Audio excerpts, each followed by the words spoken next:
I was recently looking at booking a flight to Texas, but then with everything I saw happening in Minnesota, I thought, better just stay home. I know, right?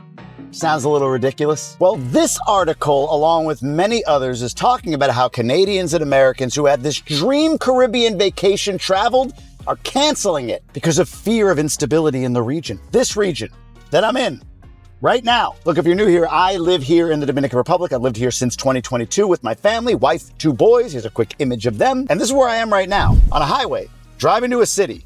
A highway that looks just like the one you probably drive every single day. And I'm making this video because if you're a Canadian or an American who is thinking about coming down to Dominican Republic, Puerto Rico, or any other place in the Caribbean, but then thought twice about it because of what you hear in the news, I want to be able to explain what's truly happening and why you shouldn't cancel those flight plans. The article I referenced and others are talking about how travel plans to the Caribbean might be shifting because of what's happened recently in Venezuela. If you've been under a rock, the United States went in and extracted Maduro from Venezuela, brought him back to the US, where he'll stand trial for drug trafficking and all these other things. But in that news, what you might have heard are phrases like restricted airspace, canceled flights, military activity. And when you hear these types of words, you go right into the mode that you're supposed to go into when you're considering travel. How do I make sure my family is safe? Especially if you have no idea the geography down here. Hell, most of the news just projects a place like Dominican Republic as some third world drug trafficking poor country, when in reality, it's the fastest growing economy in the region, and GDP per capita has recently surpassed Mexico.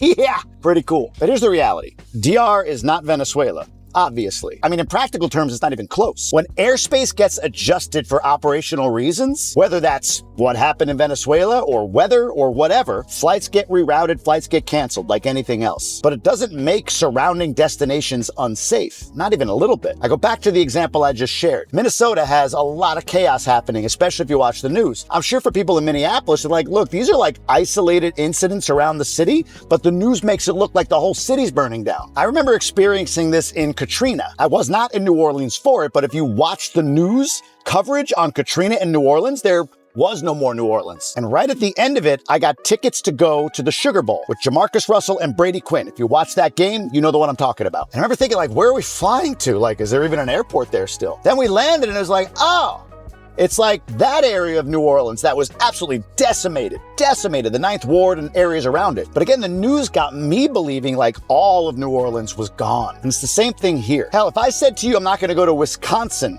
because of what's happening in Minnesota, you'd think I'm crazy. If I said I wasn't going to go to St. Paul because Minneapolis is nearby, you'd probably think I'm crazy. You'd probably even think I'm crazy if I said I'm canceling my travel plans to Minneapolis, despite all the things happening in Minneapolis. So to avoid travel to the Caribbean and a place like the Dominican Republic, which is safe, despite what people want to try to put out there, which is a ton of fun, beautiful, and home, for me, sounds even more ridiculous as we talk through it. I mean, look, that's a Dominican. It's a real one, I think. We come in peace. Nothing? How you doing, guys? Real Dominican. This is Eric, by the way. Eric is a friend. He's a videographer. He does a lot of my video work, not this one, obviously, because he's driving safely in the Dominican Republic. And he's the owner of Jeffers Studios, which you got to check out. If you got a wedding, a destination wedding, anything, photo, video, you got a podcast you want to do while you're down here, this is the guy. I'll drop his information down below. He and I own a studio called Jeffers Studios in Punta Cana together. So we'll just say this video is sponsored by Eric and Jeffers Studios. You got to pay me now. Is that cool? No? I pay you. And by the way, Eric is about to go for the first time to the United States about an hour from now as we head to the airport. We're going to go to Boston. He's going to feel cold weather for the first time ever. You ever see Cool Runnings? That's what I picture. Same thing. Anyway, real Dominican. Safe.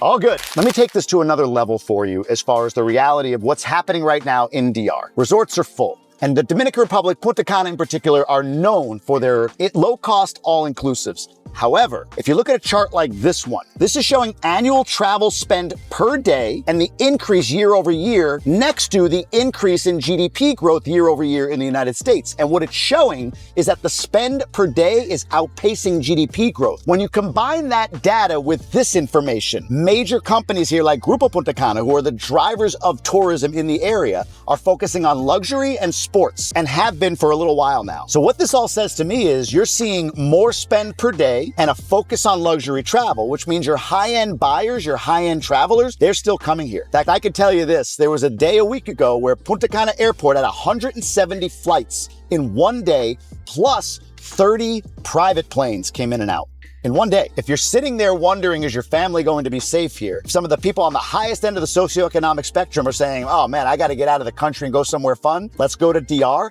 in the middle of the Maduro raid. Hopefully that gives you a sense of what this country's all about. Depending on where you want to travel, if it's the North Shore or Las Terrenas, you can find a spread of everything from really fun, local, inexpensive beach life for a week, 2 weeks, or even a move to, all the way up through more luxe accommodations in a place like Punta Cana or Jarabacoa or wherever. So it's all available to you. It's just a matter of overcoming what you hear in the media narrative. It's crazy. When you look at media narratives, they collapse entire regions into like one general thing.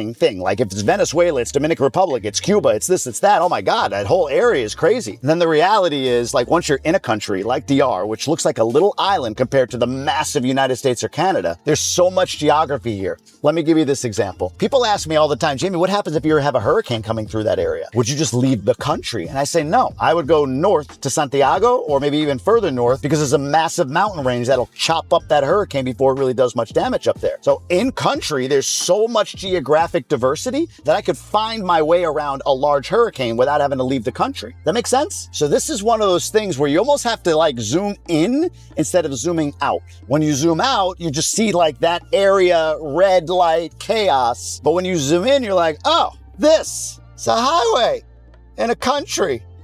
People drive places and fly places and do things. Real Dominican, sitting right there.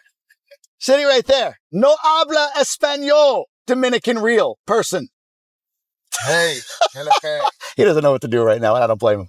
Just messing with you, buddy. So let's reframe this whole thing. Let me assuage your fears for a moment. If you're a family looking to make a trip down here to be safe and have a great time and get out of the cold of Canada or the United States, here's the problem for you. It's gonna be kind of boring. You're not gonna see bombs or restricted airspace or dictators removed. You're not gonna see military chaos taking you out. You're gonna deal with island time issues, a little longer than you're used to get your food. Chilled out people saying, no problem, I'll get you a drink in a little bit. You're gonna deal with beautiful palm trees, white sand, gorgeous blue water, which is a great temperature right now. But I gotta admit, having lived here 3 years, I'm so climate adapted, I don't get into the ocean in the winter anymore. Crazy. If you're looking for kind of done for you, it's already there. Just fly into Punta Cana, go to a resort or an Airbnb locally, you'll have a great time. You want it to be a little bit more of like a local beachy experience, fly to Puerto Plata or Santiago and spend your time up on the North Shore in Cabarete or Sosua. If you're a little bit more like, let me get out there and see different places, I don't want to just be where all the tourists are, you'll still find tourists here, but drive up to Las Terrenas from Santo Domingo after you land there, or go to Jarabacoa in the mountains. Check out places like this, the domes in Jarabacoa. Gorgeous luxury, amazing places. This is an Airbnb we stayed in up in Las Terrenas. Look at this place. It was unbelievable. We stayed there for New Year's. And I want to just